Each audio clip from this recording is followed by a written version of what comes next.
all over again.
engineer and wanted to produce the best traction engine that he could. So they built traction engines first and then threshing machines as a bit of an afterthought. Did you hear about that? They are the only and water storage. Any whistles, Lester? No whistles today. Next in line, we have a brick traction engine. This was produced in Waynesboro, Pennsylvania, and it's owned by the Peterson family of Hampshire, Illinois. It's a little unusual to see a brick eclipse in this part of the country since they were produced in Waynesboro, Pennsylvania. To have such a machine here in the Midwest. This is one of two double-cylinder engines on the ground today, and this engine is known as a used in each cylinder just once before it is exhausted out of the stack.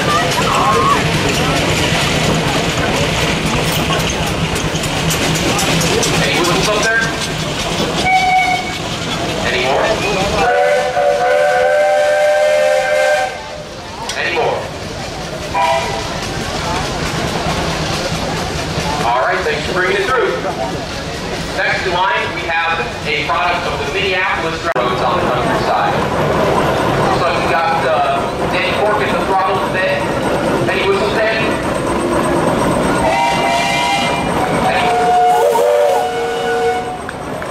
Any more? Let's pass it over to that machine. It has not been.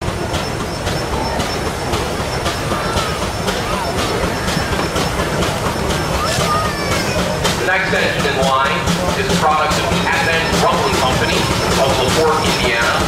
This is an 850 engine. Advent Rumbling, after their merger with the Rumbling Company, offered several sizes of engines. You had a 16, 18, such as this one, 20, 22, and 25 horsepower models. There's still quite a few of these 18s around. They are very stoutly built machines, and just as well as they are to pulling a road grader or plow. This machine is owned by the Balch family out of Pell Lake, Wisconsin. We've got John Balch at the throttle today, who's the director for our club, and his family in tow. I ask you this every day, John. What's the whistle sound like? It says it doesn't work. All right, thanks for bringing it through. During the beginning of the automobile age in the United States, there was a very severe problem. The roads were not up to par with the new horseless carriages. So, starting about 1910, there was a large push in this country to pave the roads for the first time. And these are the machines that helped make it happen. This is a 1924 product of the Buffalo Springfield Steamroller Company, and is owned by the Fruit family of Kirkland, Illinois. Interesting to note is that this machine is equipped with steam power steering, and that there is only a seat for the operator. The firemen, back in those days, had to walk back and forth alongside the machine on the hot asphalt in the sun to maintain boiler pressure. Any whistles? Thank you. Here we have another piece from the Fruit family collection. This is a product of the J.I. Case Company out of Racine, Wisconsin. It is a 65 horsepower traction engine. Case was the most prolific manufacturer of steam traction. These were slightly better suited to doing belt work than they were drawbar work, but we had this engine in the plow field just the other day, and they do just as well of a job as the 65. A little bit easier to handle, a little bit easier to see around, just ever so slightly smaller. It's a very nice sized engine. Interesting to note is the canopy on top of the machine. A lot of people see those and think, oh, well, they came to protect the operators from the heat and the sun of the elevators. That could not be further from the truth. The cabs cost extra from the factory and were meant to shield the expensive machinery on top of the boiler from the elements. Today, this is a product of the Keck Garnerman Threshing Machine Company of Mount Vernon, Indiana. It again is a double simple engine, again meaning that steam is used in each cylinder just once for half of a stroke before being exhausted out of the stack. Note the added water capacity given by the side tanks on this engine gave it a larger range than other such machines. This engine is unusual in the fact that it has two flywheels. Sorry. built 1925, owned by the Stanley family out of DeKalb, Illinois. Any whistles? All right, thank you. Another interesting note, this machine just went through a repaint and is very reminiscent of how it would have appeared fresh from the factory. Here we have the first of our trio of 19 and 65 horsepower Ford Hurons. These were branded as Longfellow engines due to the abnormally long and slender boiler barrel. These engines are all tandem compound, which I'll explain to you guys in a little bit. But I want to note that I've been giving 2 horsepower readings for most of these engines. The first one, the 19, is backwards, so people in the grandstand can see the engine side of one of these machines. Jack's going to have to go up just a little bit further, and we're going to have to stop for a second. Okay, so I mentioned that these 19 Hurons are compounding.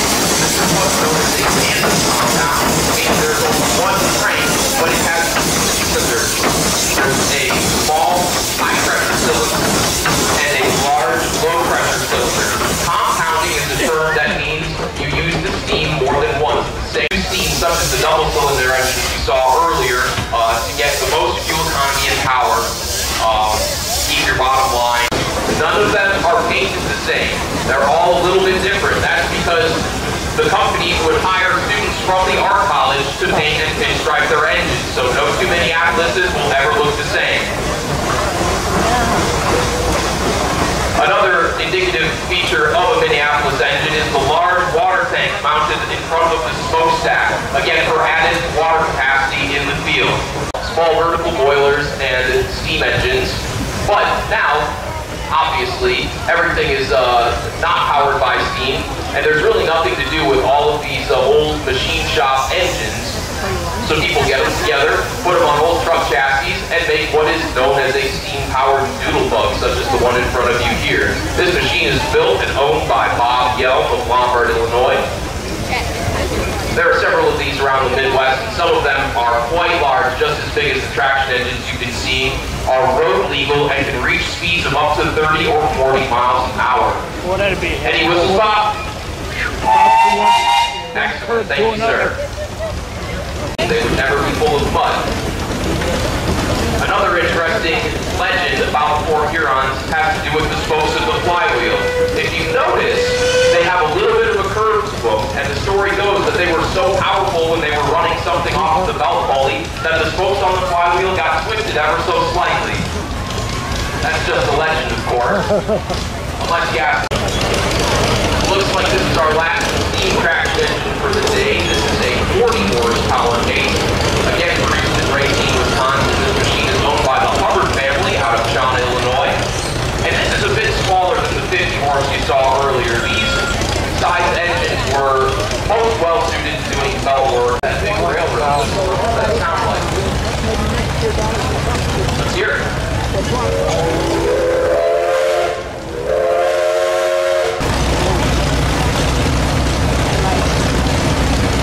Another interesting feature of this particular machine is on top of the smokestack. If you notice, there is a wire mesh screen around it. That's what's known as a spark arrest. What happened was to let a spark leave the engine and set everything on fire. That's a very expensive problem to have. With a simple, cost-effective solution, the screen just arrests the sparks before they are emitted from the boiler. Here we have a cross-motor case, again built by the case company of Racine, Wisconsin. This is a 10 and 18 horsepower model built in 1917, owned by Steve Linker of Walton, Illinois.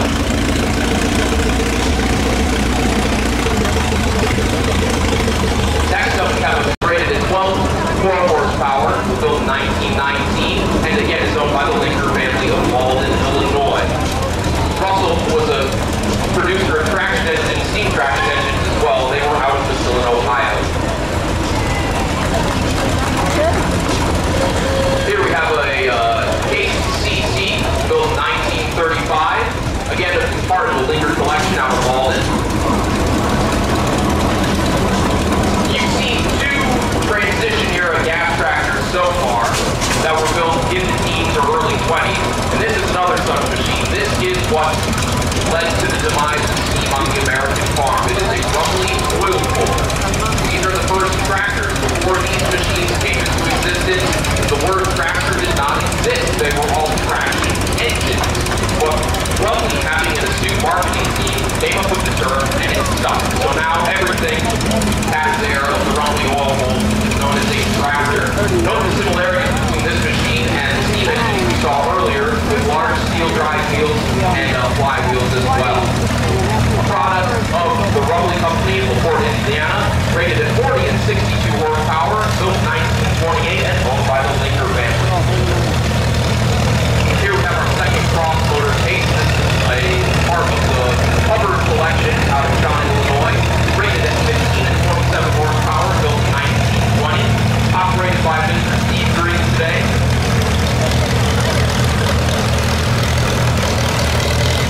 Here's a 1940 Farmall H owned by Mr. Bill Escott. Good to see us. Pulling a trenching machine. This would have been used back in the day to either make drainage ditches or bury field tile. It was built in 1952 by the Vermeer Company. Here's a Farmall regular from 1929. This is one of the first Farmall regulars produced. I believe it's within the first 100 series of the machines. Built by the McCormick Steering Company. Farmall at this time in 1928 was just a brand name, sort of like how you would find a Honda Accord. You have a McCormick Steering Farmall. Later that was changed. Here's another early Farmall. This is an F12 built 1936, owned by Chris Garrett out of Campton Hills.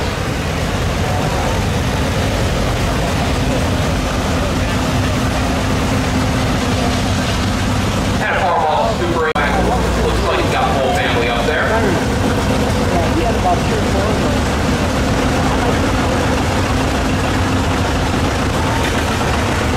Here is a 1963 Allen Dollar. This is a T15 model by Layton at Heatherwick out of Peterborough, Illinois.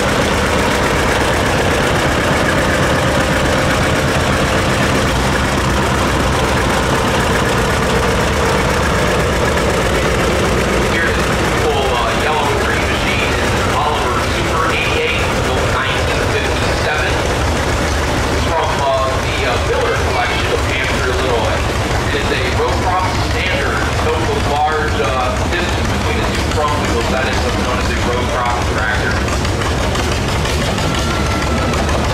I do believe this is the first diesel tractor we've seen so far. This is a 1956 John Deere 80, owned by the Sycamore Steam Show here, and is rated at 62 and 68 horsepower, donated by the Walgreens family.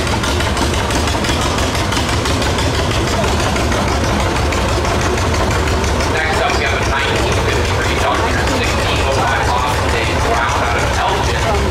This one is rated at 37 horsepower.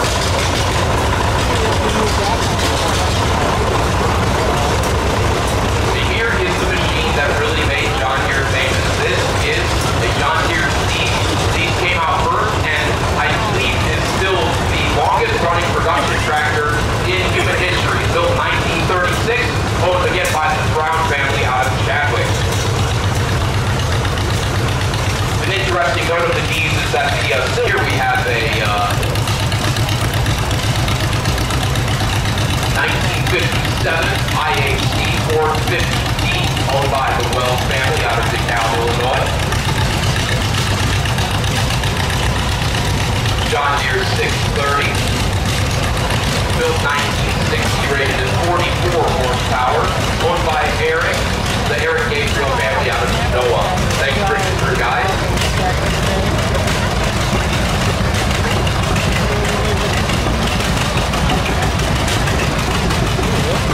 A little bit of a unique three-wheel tractor. This is a John Deere 40, built 1953, owned by the Gustafson family out of Kirkland, Illinois, holding a matching off plow.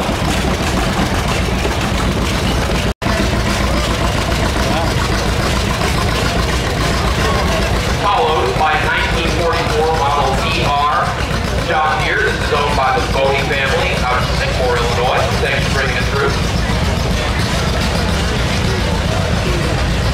A John Deere AR, again part of the Bodie collection here in Sycamore. This machine was built in 1951.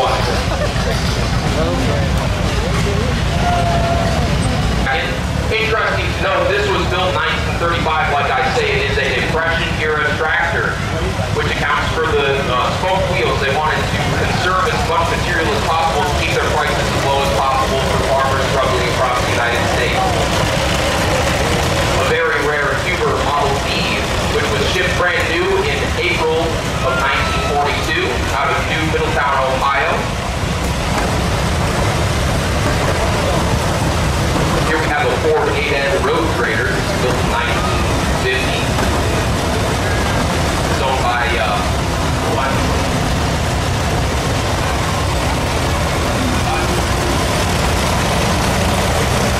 1949 Farmall M from the Bolt collection of Newark, Illinois.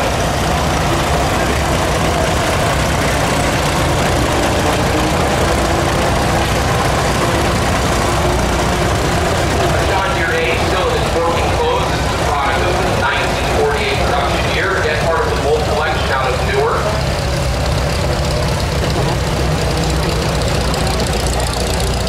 Here's a little bit later in the case. This is the 1947 Case VAC model owned by the Bates family out of Marengo, Illinois. And a little bit older of a case, 1929 Model C, owned by Julie Bates with the family behind them. Thanks for bringing it through.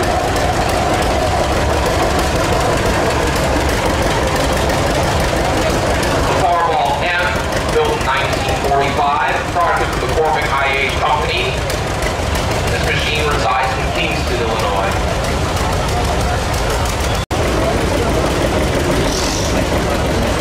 Here we have a John Deere G. This is an unstyled model, no extra steel or anything. Another Depression-era tractor.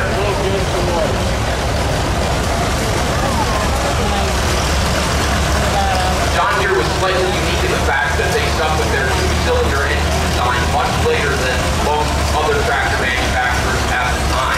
I believe they first started offering larger engines in the late 50s. Here we have another John Deere. This is a 1956 Model 70, owned by the Ericsons out of Sycamore. Note the difference between the unstyled you just saw, the G, and this style owned by the Ericsons. It has extra grill and steel work on it. Here's the Farmall H. This is built in 1943. It's owned by Bob Ryan out of Burlington, just down the road. The moniker for this particular machine is it was a workhorse, now it's a show horse.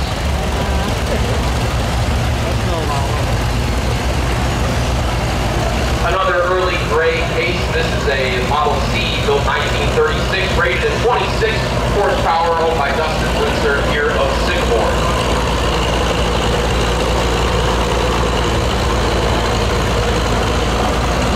Another McCormick here in Farmall. Here, this is a F20, slightly bigger than the regular. Built 1939, it is rated at 20 horsepower. Owned by the Gottschalk family.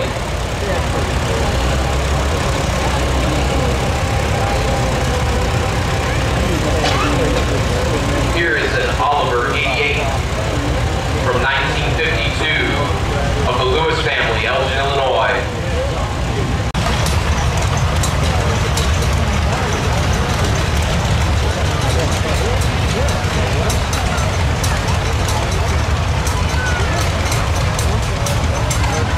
As I mentioned earlier, the McCormick Deering Company first offered their Farmall line of tractors.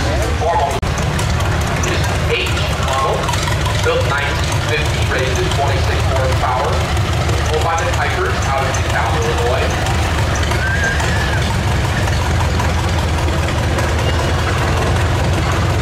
Next up, we have another very special and unique machine. This is a Hyder. They were built in Rock Island, Illinois. It is a part of the Shot collection. One of the unique features of this machine is the transmission. It has a planetary transmission, and at the time they didn't quite know how to build the best transmission, so they mounted this engine on slides, and in order to engage or disengage the clutch, the whole engine moves backwards and forwards instead of gears in the transmission to meet the revolutions of the engine itself.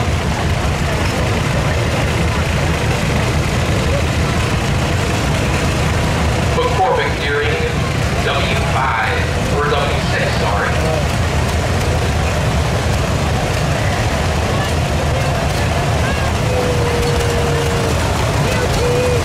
Here's a 1936 John Deere VR, owned by David Spinelli out of Woodstock. Another Depression-era tractor with no frills, and the two-cylinder standard John Deere design. Here's our first Cup cadet, IH Cup Lowboy, built 1974, out of Sycamore, Illinois.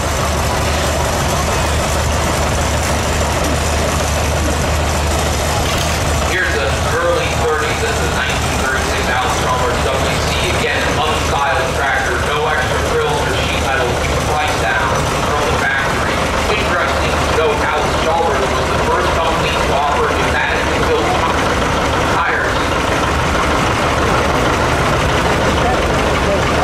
The John Deere LA, built 1942, pulls a humble 9-horse, owned by the Buckner family.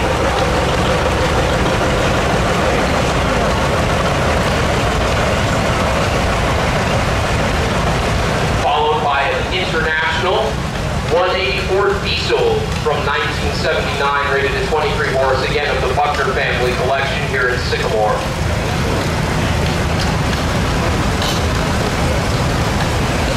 Another big, powerful John Deere diesel. This is an 830, built in 1959, owned by Nick Rivera out of Gilbert, Illinois. I do believe this is our first Massey Harris we've seen so far. This is a 44 Special owned by the Parnell family out of Oshkosh, Wisconsin, rated at 44 horsepower. And a scale model Alice Chalmers. This is a WD-45 half scale, owned by the Richardsons of Marengo, Illinois.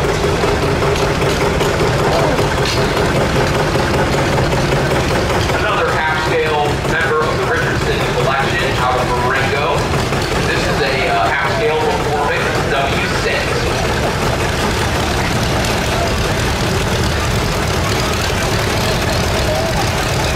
Here's a styled John Deere V from 1940, owned by Terry Blake out of McHenry, Illinois.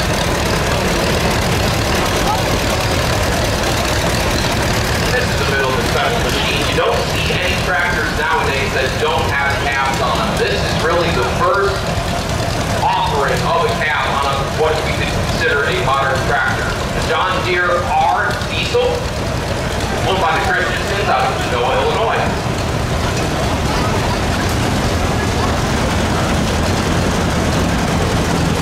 Here's another Depression-era tractor. This is the John Deere B, built 1937. Owned by Dennis Shanks out of Elbert, Illinois.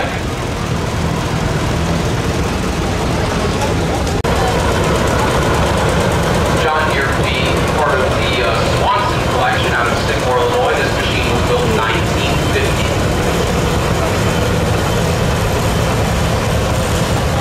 Here's a rather unique style John Deere. This is a little bit later on, built 1962. Note the unique grill kind of jutting out from the front. John Deere went into 4 stylistic choices, but later on they this is owned by the Ray family in DeKalb, Illinois.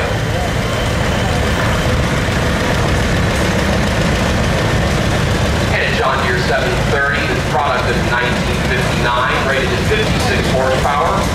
Again, part of the Ray collection out of DeKalb.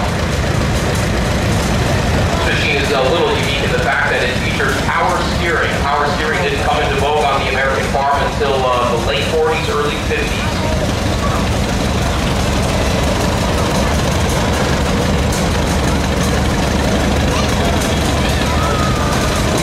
We got a Farmall Cub, built 1954, rated at 11 horsepower. This machine is out of Melrose Park. Here's Chris Johnson. He's one of our directors here at the Northern Illinois Steam Power Club. This machine is what all of our beautiful grounds in good shape.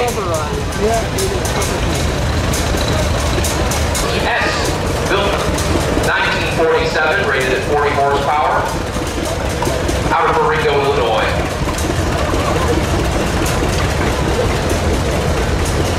Here's another Minneapolis Moline. This is a ZTU owned by the Landor family out of Rockford.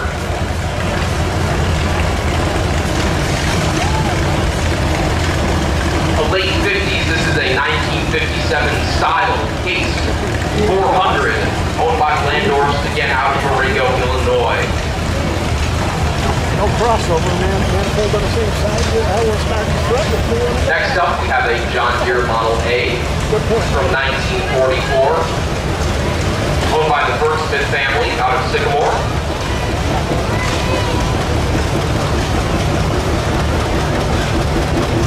Here's another Oliver road crop. This machine is a Model 70, built 1946, rated at 33 horsepower, owned by the Jones family out of Genoa. Thanks for bringing it through, guys.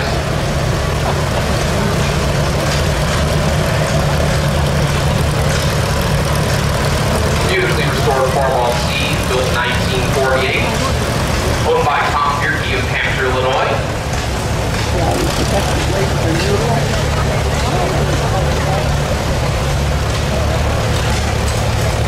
Here's a John D. 60. This is owned by the Dolphin family of Sycamore. Good to see you, Morgan. How are you? Good.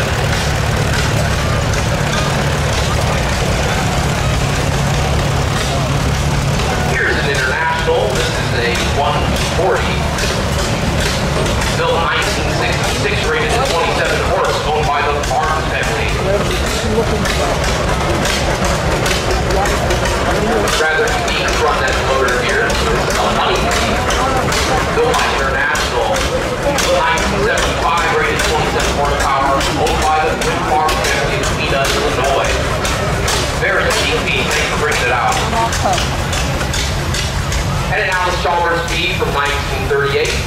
This is a part of the Woodbridge collection out of St. Charles.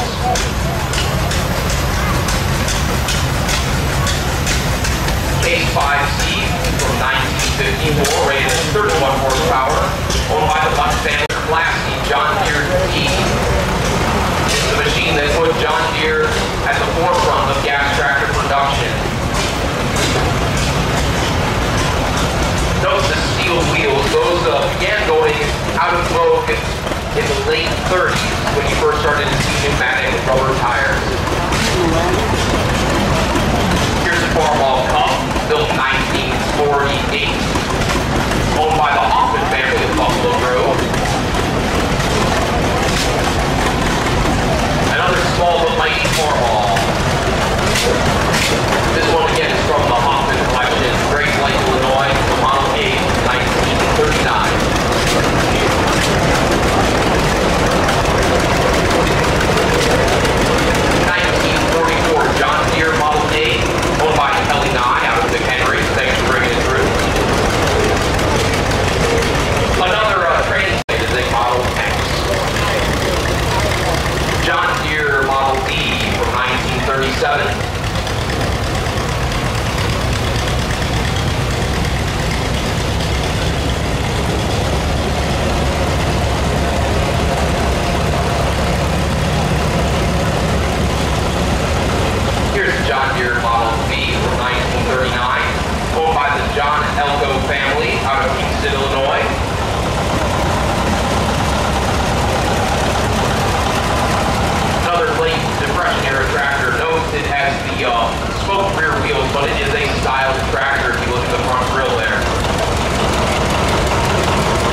owned by Bill Frederick out of Sycamore.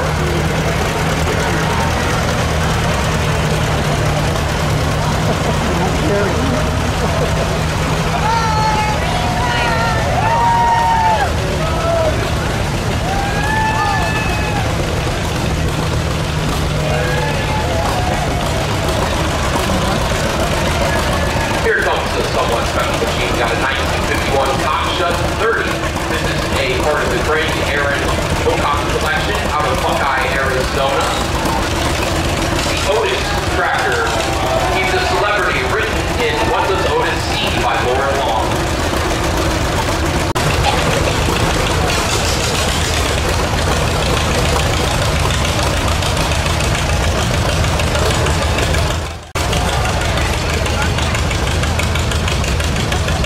Here's another John Deere. This is a 1939 Model A, owned by the Woodruff family out of Gilbert, Illinois.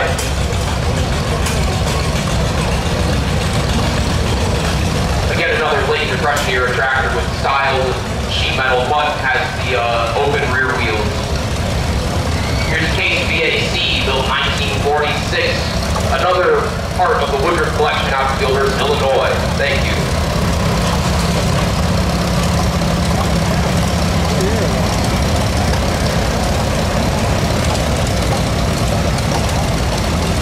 This machine is owned by Don Peterson out of Genoa, just up the road. It is a 1948 Formula M, rated at 31 horsepower.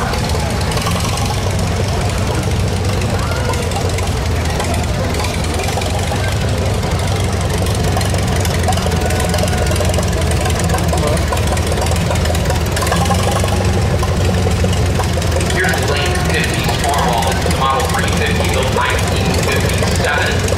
Farmall started adding the white in the mid-1950s, owned by the Petersons out of Genoa. Farmall 400, this is built 1956, another member of the Peterson collection out of Genoa, Illinois.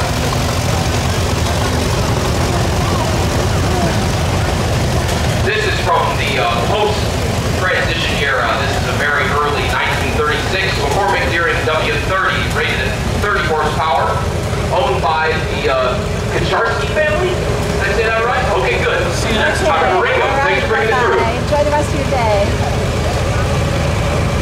Alice Chalmers. This is a D10 Series 3, built 1966, out of Oshkosh, Wisconsin, in Moore, Illinois. With an exhaust whistle.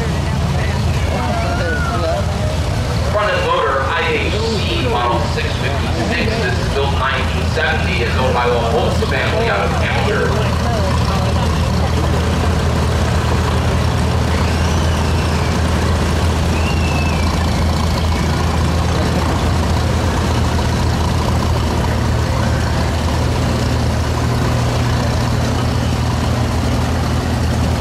Here is a Ferguson. This is a TO30, built 1953. Again, a member of the Holtz collection out of Hampshire, Illinois.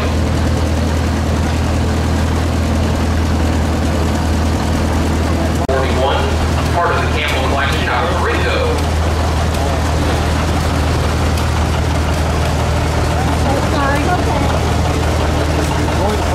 Thank you.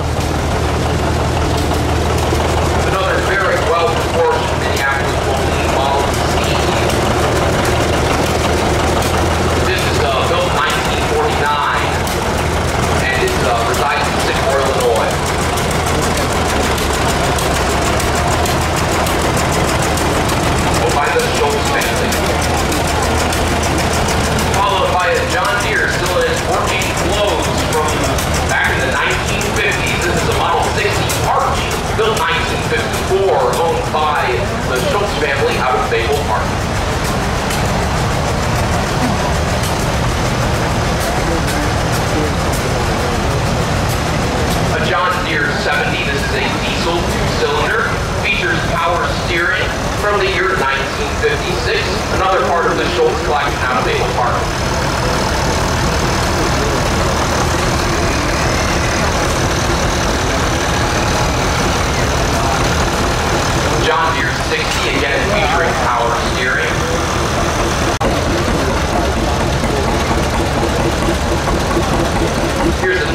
1948 Farmall H,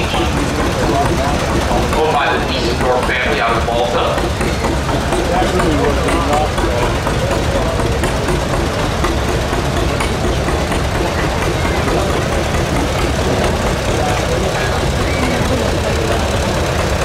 Here's an International Turbo. This is a 1466 product of the Farmall Company. I can't quite see your sign yet. I'm guessing 670s. Yep, 1974. This machine resides in Malta, Illinois.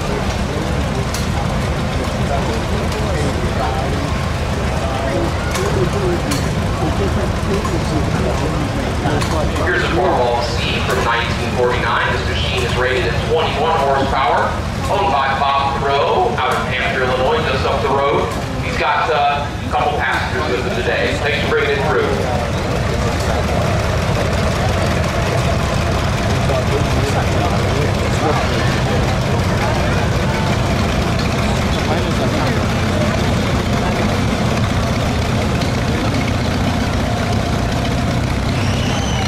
Here we have a Farmall Super N, built 1954, full 45 horsepower, owned again by Bob Crow out of Hampshire, holding a matching grain wagon.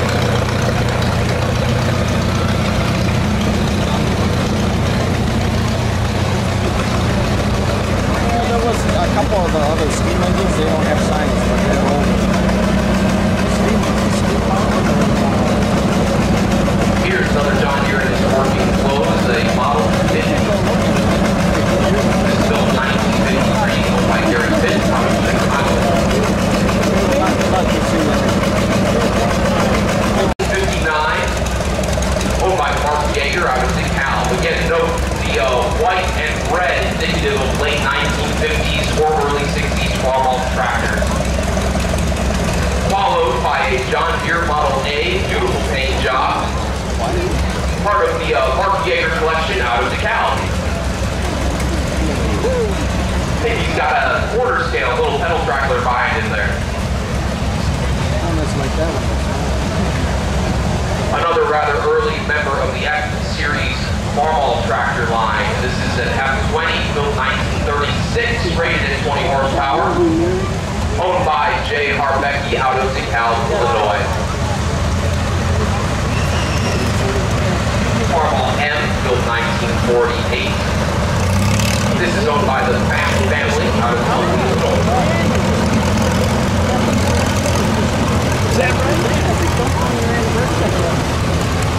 Small but mighty Farmall Cub, built 1948. Another member of the Fast family collection.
It can hold 45 horse and is owned by the Happy family of Huntley, Illinois. And then you just keep it first gear and go slow.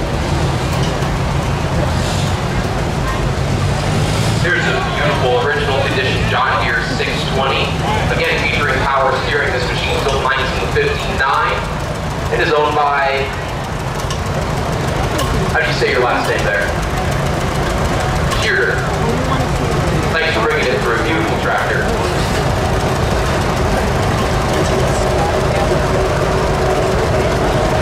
John Deere Model A with a hay-rack converted people wagon behind it. This is a product of the year 1951, rated at 28 horsepower, owned by Mr. Joe Lynn out of Sycamore. Here's a Case PC. This machine is built in 1948, owned by the Swansons out of Grace Lake, Illinois. I've mentioned a few times, I've said that tractors are in their working clothes, but I should probably explain what that means. It's a good, original condition tractor that has original paint. It doesn't necessarily have to be original mechanical condition, but many of them are. This is one such machine, a John Deere 530, again with power steering, owned by the Swansons out of Malden, Mundelein, Illinois. Followed by a John Deere B from 1941, again part of the Swanson collection out of Mundelein. A John Deere 520. This machine was built in 1957, rated at 40 horsepower. Part of the Swanson collection, again out of Mundelein.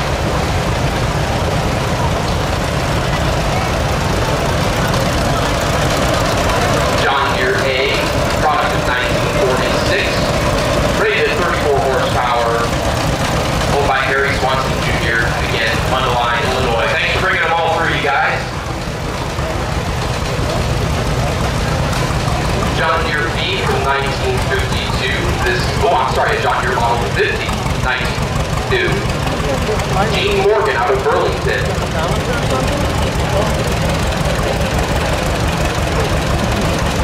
Here's a 1948 John Deere B, another tractor in its working clothes, owned by the Canes out of Franksville, Wisconsin. My John Deere, Isaac Kane family out of Bristol, rated at 24 horsepower. Thanks for bringing it down, you guys.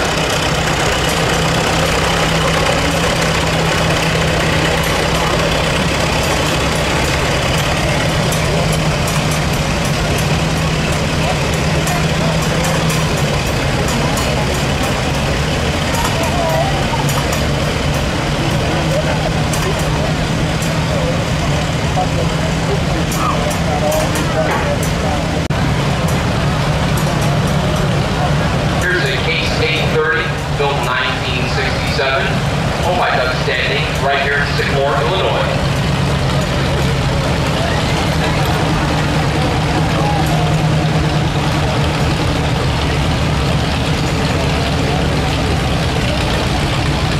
Another working clothes Farmall M, built 1946, rated at 38 horsepower, owned by Doug Standing, right here in Sycamore. Thanks for bringing it through.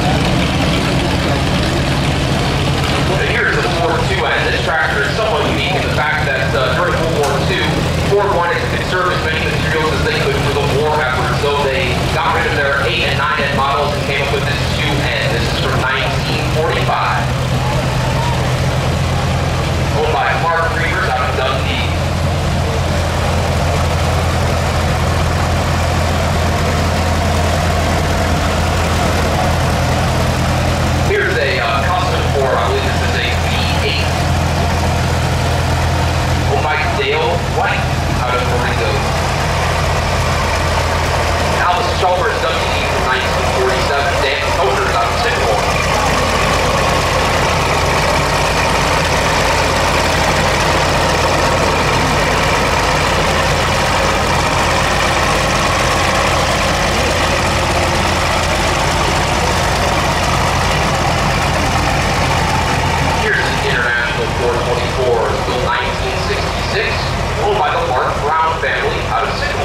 Built in Charles City, Iowa, this is again part of the Mark Brown family collection right here in Sycamore.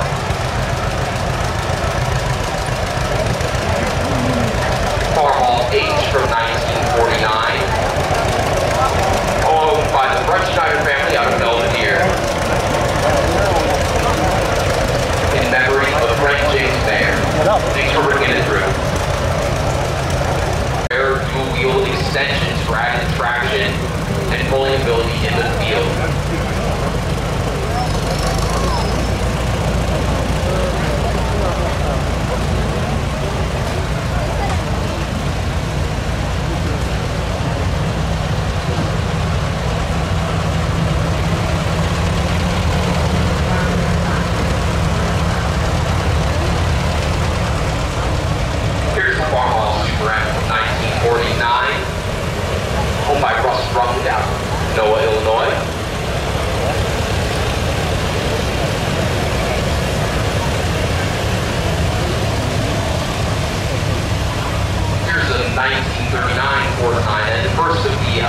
N-Series tractors built by Ford, and this machine's owned by Mr. Cliff Benson out of Sycamore.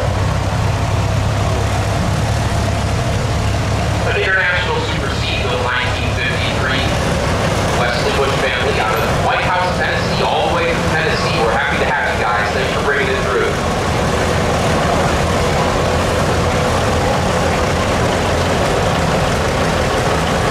Here's a 1947 Ford 8N owned by Matt Bush, again out of White House, Tennessee. Driven by D.C. Bush, this is the lovely singer that sang our national anthem at the beginning of the parade. Farmall H, 1946, Ken Benson's out of Portland.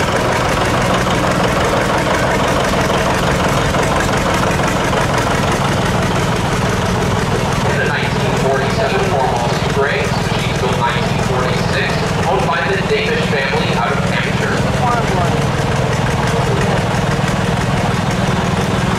Here's a Farmall Super C. This machine's owned by the Northern Illinois Steam Power Club. Another one of the machines that help keeps our beautiful grounds manicured year-round. Thanks for bringing it through. Here's a John Deere 720 diesel featuring power steering. Product of the year 1958, owned by Max Wilson out of Harvard, Illinois.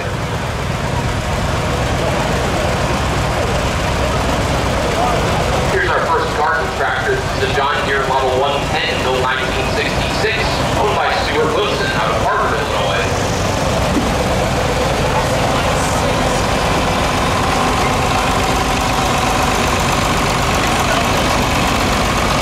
Another very late Farmall. This is a 560 built 1960, rated at 56 horsepower, owned by Mr. Blake Sunderland out of Genoa, Illinois. And here's Mr. Taylor Sunderland, another one of our club's directors on his beautifully restored John Deere 520.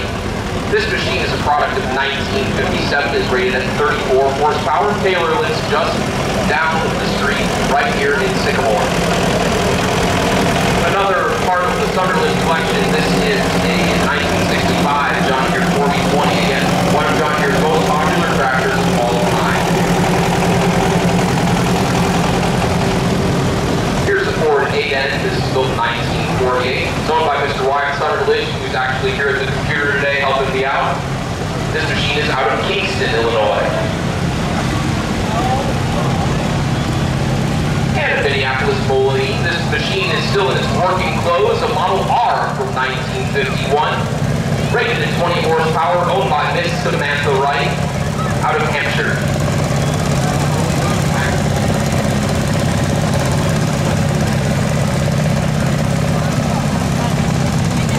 Here's the Farmall Cup, 1954, owned by Miss Luce out of the Chesney Park.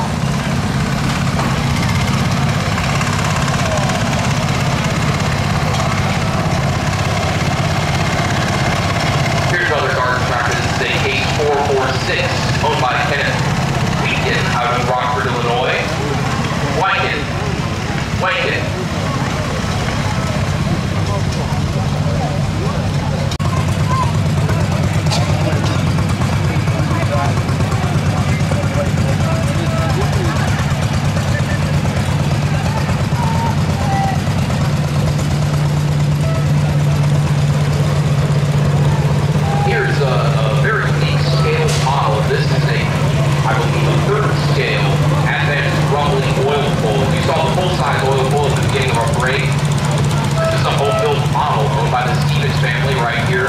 Sycamore.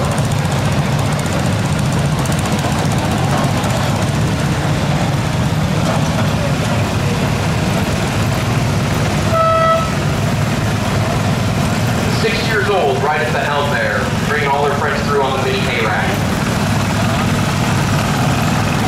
John Deere 110 from 1965, owned by James Jackson out of Elgin.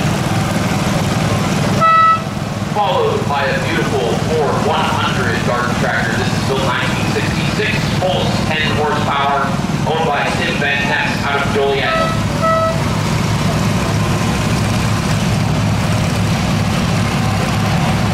Here, this is a 1961 wheel horse, owned by Ryan Frederick out of Sycamore. 1965 model 753 wheel horse, Grand Carpecchi out of DeKalb. Thank you, sir, for your crew.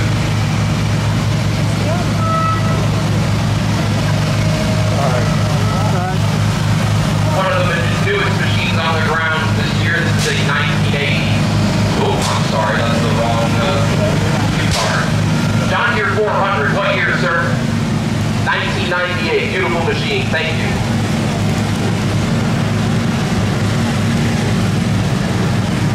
Cub Cadet Diesel, 1572. Another Cub Cadet Diesel, 1512. 1872 Cub Cadet.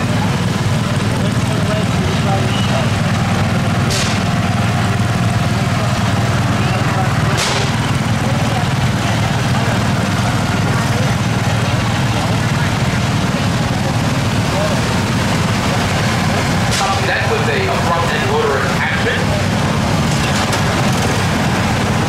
This resides in St. Charles, Illinois.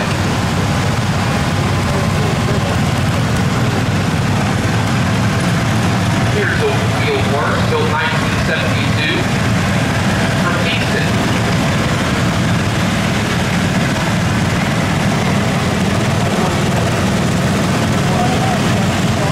Here's a 1978 wheel horse C141, owned by Ian Swinburne, right out of Sycamore, Illinois.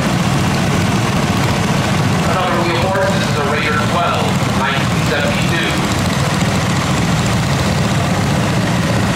Wheel horse Raider 12 again, 1972, out of St. Charles, Illinois. Owned by Ryan Dickley. A very classy, beautifully restored John Deere 110, one of the most beautiful garden tractors made. This is built 1967, owned by Tom Ray out of DeKalb with a matching wagon behind it.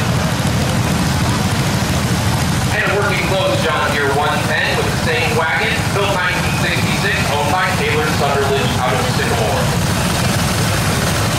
An International Cub Cadet, 1961. This is owned by Dustin Lister out of Sycamore. And another member of the Lister collection, a Cub Cadet 104.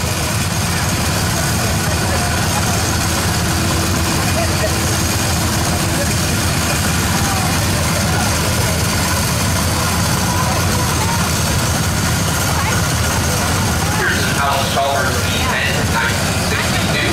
Maynard Kincaid out of Rockford, Illinois. Case 442 PA from 1969, rated at 12 horsepower.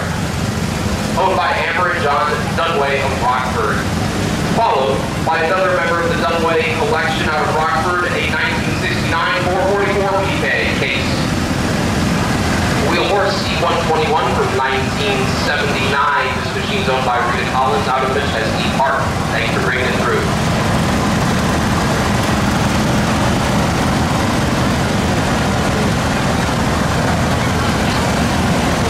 Here's another wheel horse. This is an 8-4-speed from 1973. Built South Bend, Indiana.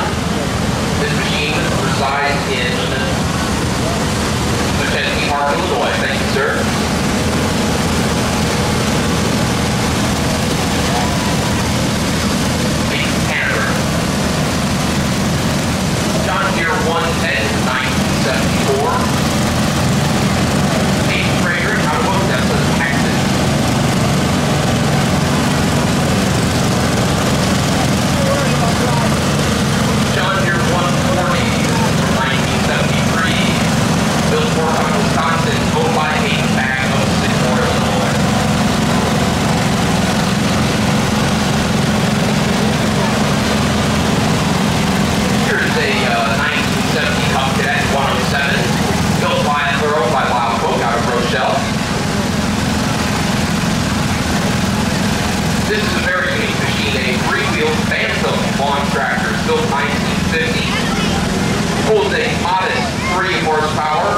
with Wheeling and Wilson out of Elgin. Here's the John Deere 31B. This machine's built in 1989.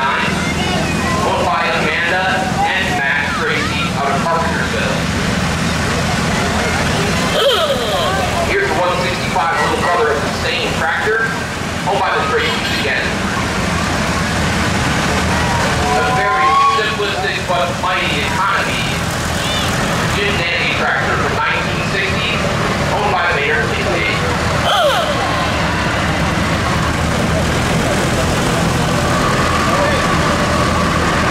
Here's a Ford V8 flatbed truck, beautiful restoration, sir. A 1940 model.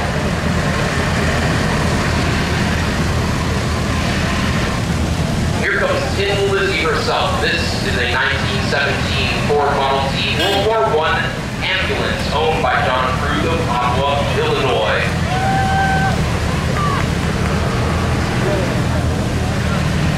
Another part of the Krug collection, this is a 1916 Ford Model T. It's a Ford Scout car.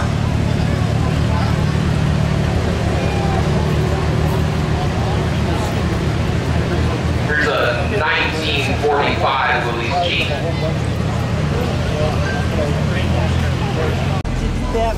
What she said? Said she'd get us as close as she could. Nice camera. Thank you. Bought it last November. Wow. So it's about a year old? No, What? it's a Sony 4K.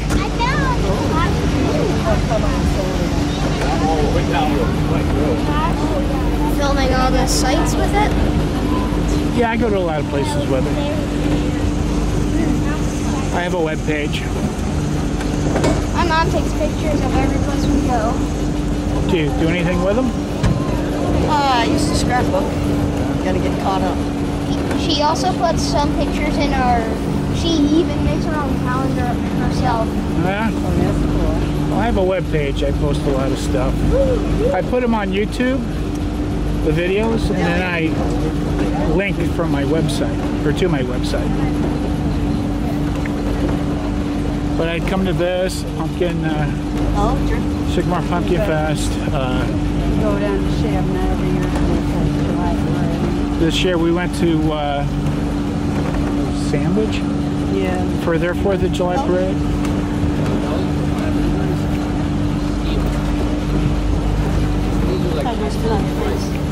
Also the Memorial Day parade, DeKalb and Sycamore. Plus we follow them around to the cemeteries, the American Legion for their ceremonies. And I record all that and put it on my webpage. Record of that stuff. Yeah.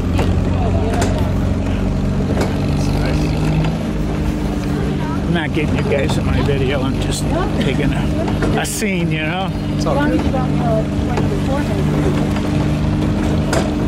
No charge for the image and likeness. Well, I hate to tell you this, but you're in public. And you know the First Amendment, right? That's right. But I'm not a First Amendment auditor, and I don't, don't target people. Right. Crowd scenes, yeah. Parades, yeah. You know, of course, there's people in the parades. It's just the event, right? Right, just the event. That's what I focus on. Yeah. Go to the courthouse, take pictures and videos of all the pumpkins, then I go to the parade. Yeah, it's good to have a record of that stuff. Oh, it's a hobby.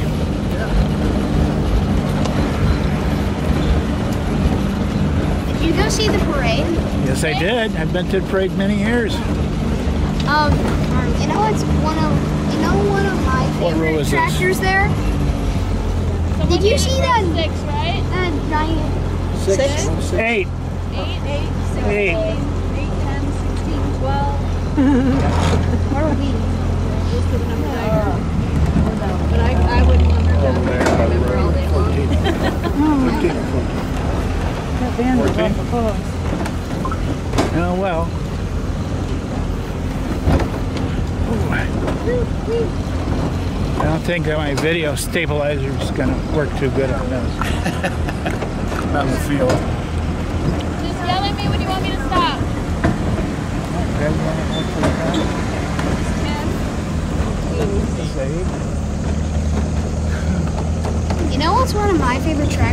Ray. What?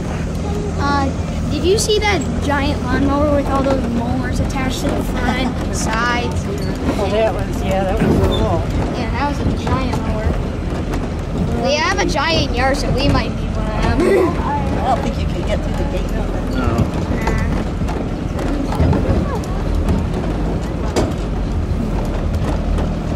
Oh, the breeze. You can stop here. We can jump off. We're on 12, but we're close enough. We're on 12, but we're close enough. We can jump This is 8. Someone said 8. Yep. Yeah, right here. Well, let's get All out. right, we'll get out. Thank you. Yep.